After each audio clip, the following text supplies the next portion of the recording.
How to hard reset iPhone 11 Pro. Step 1. From the home screen you will find a Settings app, tap on it to open the app.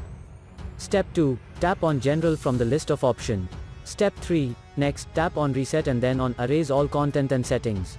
For further detailed guide, please check the link in the description, there you will find further steps on how to hard reset your smartphone. For further detailed guide, please check the link in the description, there you will find further steps on how to hard reset your smartphone. For further detailed guide, please check the link in the description, there you will find further steps on how to hard reset your smartphone.